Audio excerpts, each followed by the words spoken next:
नमस्कार. आज आपण उन्हाळी वाळवणापैकीच मिक्स डाळीचे खमंग खुसखुशीत असे सांडगे बनवणार आहोत. 3 डाळी वापरून हे सांडगे बनवले आहेत आणि खायला तर एकदम खमंग खुसखुशीत असे हे लागतात. 2 वर्ष अजिबात खराब होत नाहीत. चला तर आपण वेळ न घालवता हे कसे बनवायचे ते पाहूयात. तर सांडगे बनवण्यासाठी इथे एक कप भरून हरभरा डाळ घेतली आहे.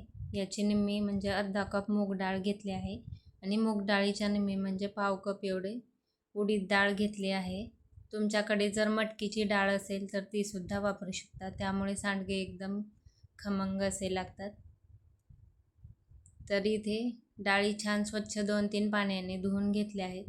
आता याच्यात पाणी घालून 6 तास तरी या डाळी छान भिजवून घ्यायच्या आहेत किंवा रात्रभर भिजवल्या तरीसुद्धा चालेल. तर इथे डाळी छान अशा भिजवून घेतल्या आहेत. आता याच्यातील सगळं पाणी काढून टाकायचं आहे आणि चाळणीमध्ये डाळी निथळायला ठेवायच्या आहेत.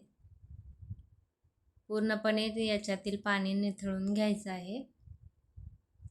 नंतर आपल्याला हे आता मिक्सरच्या भांड्यामध्ये डाळ घालून भरड असे याचं दळून घ्यायचं आहे.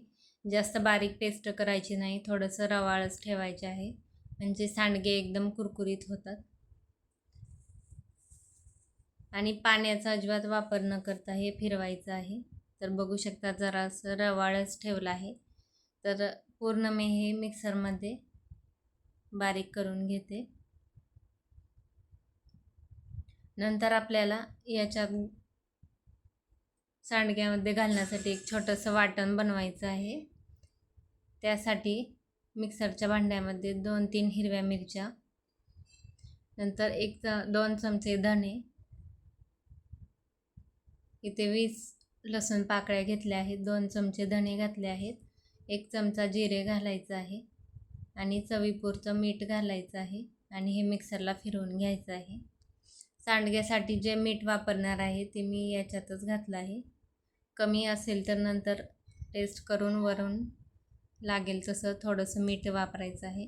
तर बनवलेले पेस्ट याच्यात घातली आहे. भरपूर अशी बारीक चिरलेली कोथिंबीर घातली आहे. रंगासाठी थोडीशी काश्मीरी लाल मिरची पावडर घातली आहे आणि 1 चमचाभर हळद घातली आहे. आता हे छान असं मिक्स करून घ्यायचं आहे.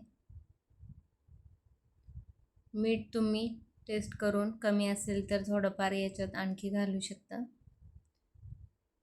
तर इथे छान असं हे मिक्स करून घेतलं आहे. लगेच याचे सांडगे घालायचे आहेत. कपड्यावरती किंवा प्लास्टिकच्या पेपरवर सुद्धा घालू शकता. इथे मी ताटातच घालणार आहे. थोड्या प्रमाणात बनवले असल्यामुळे ताटातच घालत आहे. तर या पद्धतीने छोटे छोटे असे हे सांडगे बनवून घ्यायचे आहेत. तर मी 2 ताटामध्ये हे पूर्ण सांडगे इथे बनवून घेतले आहेत. नंतर 1 दिवस पूर्णपणे कडकडीत उन्हात हे छान वाळवून घ्यायचे आहेत. तर बनवायला खूप सोपं आहे. फक्त थोडंसं पीठ हातात घेऊन या पद्धतीने सांडगे बनवायचे आहे. सांडग्याला एक विशिष्ट असा आकार नसतो. छोटे छोटे बनवायचे म्हणजे लवकर वाळले जातात. मोठे बनवल्यावर वाळायला सुद्धा तेवढाच वेळ द्यावा लागतो आणि उन्हातच कडकडीत उन्हात वाळवायचे आहे, म्हणजे ते वर्षभर टिकतात. त्याला वास वगैरे येत नाही, बुरशी लागत नाही. तर इथे सांडगे छान बनवून झाले आहेत आणि वाळल्यानंतर तुम्ही बघू शकता छान असे हे खमंग वाळून झाले आहेत. जर उन्हाळ्यात काही भाजीला नसेल तर अशा पद्धतीने सांडगे बनवून त्याची तुम्ही भाजी बनवून खाऊ शकता. खायला खूप छान लागते याची भाजी. कधी असे सांडगे बनवले नसतील तर नक्की बनवून पहा. व्हिडिओ आवडल्यास लाईक करा, शेअर करा आणि चॅनेलला सबस्क्राईब करा. धन्यवाद.